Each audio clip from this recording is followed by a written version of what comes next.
En las noticias de las 7 por el canal Momento 24 tenemos en este momento a Monseñor José Luis Henao Cadavid, obispo de la diócesis Líbano-Honda.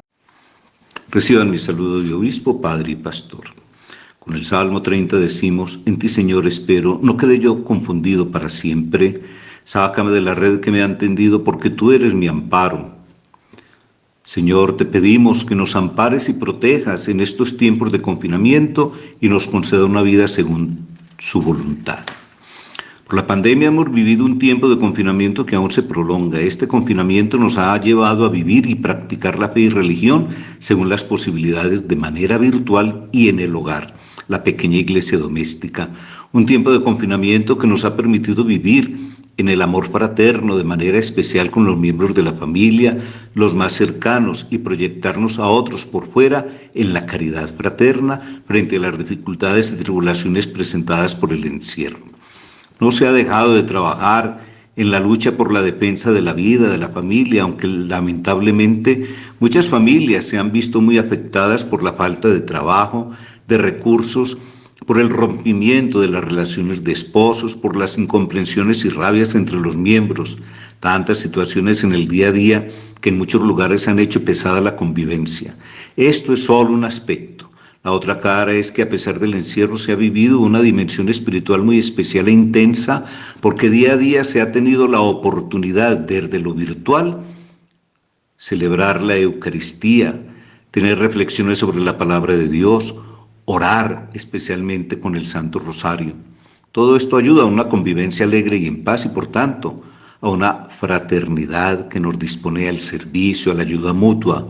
Los papás han tenido una oportunidad de acompañar a los hijos y cumplir con su derecho de ser los primeros educadores de sus hijos. Se ha dado la preocupación por los necesitados y en el fondo se ha marcado la preocupación de vivir los principios del Evangelio con amor a todos, a los que no entendemos ni nos entienden y a los que entendemos y nos entienden.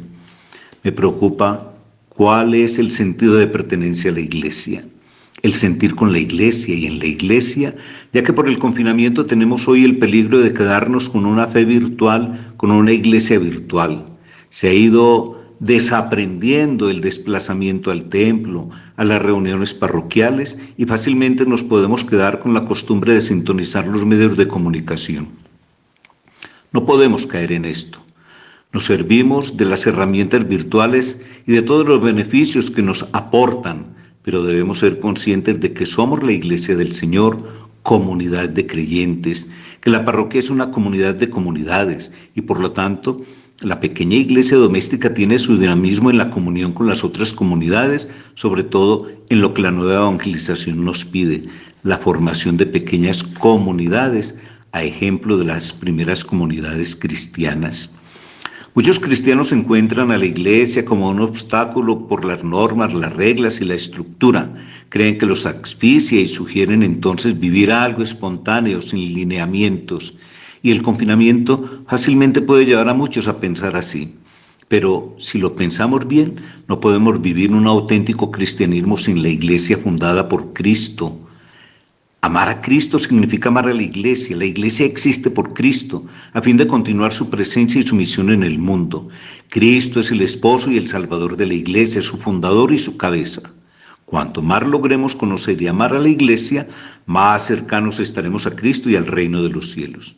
El Papa Francisco, en una de sus homilías, ha indicado 3 pilares del sentido de la pertenencia a la iglesia: la humildad, la fidelidad y la oración por la iglesia.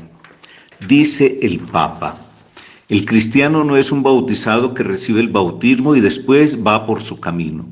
El primer fruto del bautismo es el hacerte pertenecer a la iglesia, al pueblo de Dios. No se entiende un cristiano sin iglesia. Y por esto el gran Pablo VI decía que era una dicotomía absurda amar a Cristo sin la iglesia, escuchar a Cristo pero no a la iglesia, estar con Cristo al margen de la iglesia. No se puede. Es una dicotomía absurda. El mensaje evangélico nosotros lo recibimos en la iglesia y nuestra santidad la vivimos en la iglesia. Nuestro camino en la iglesia. Lo demás es una fantasía o, como él decía, una dicotomía absurda. El sentido eclesial, afirmó, es el mismo sentir, pensar, querer dentro de la iglesia. Hay tres pilares de esta pertenencia, de este sentir con la iglesia. El primero es la humildad, con la conciencia de estar insertos en una comunidad como una gracia grande.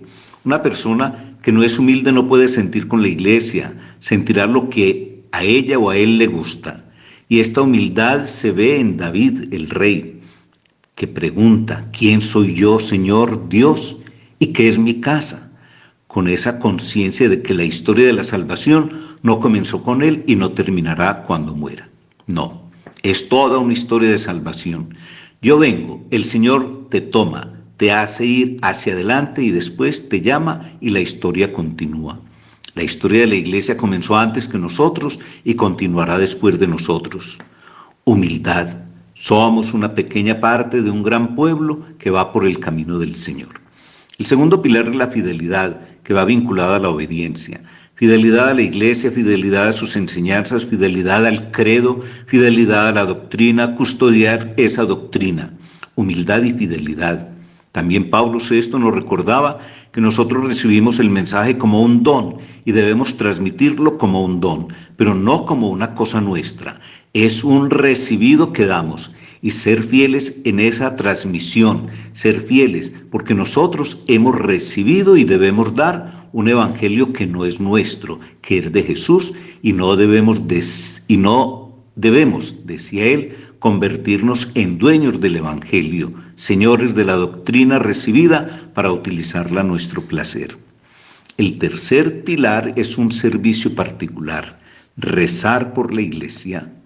¿Cómo va nuestra oración por la iglesia? Rezamos por la iglesia. En la misa todos los días sí, pero en nuestra casa no. ¿Cuándo rezamos? Rezar por toda la iglesia, en todas las partes del mundo.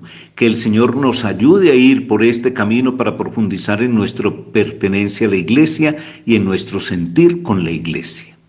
Hasta aquí el Papa. Demos gracias a Dios que nos ha llamado a formar parte de su iglesia.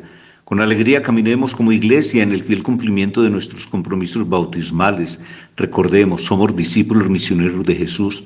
Esto nos obliga a conocer teóricamente lo que es la iglesia, como a dar testimonio permanente. Oremos con el Papa. Bajo tu amparo nos acogemos, Santa Madre de Dios. Oh Virgen María, vuelve a nosotros tus ojos misericordiosos en esta pandemia de coronavirus y consuela a los que se encuentran confundidos y lloran por la pérdida de sus seres queridos, a veces sepultados de un modo que hiere el alma. Sostiene a aquellos que están angustiados porque para evitar el contagio no pueden estar cerca de las personas enfermas. Infunde confianza a quienes viven en el temor de un futuro incierto y de las consecuencias en la economía y en el trabajo. Nos encomendamos a ti, que brillas en nuestro camino como signo de salvación y de esperanza, oh clementísima, oh piadosa, dulce Virgen María. Amén. Dios los bendiga, en el nombre del Padre, del Hijo y del Espíritu Santo. Amén.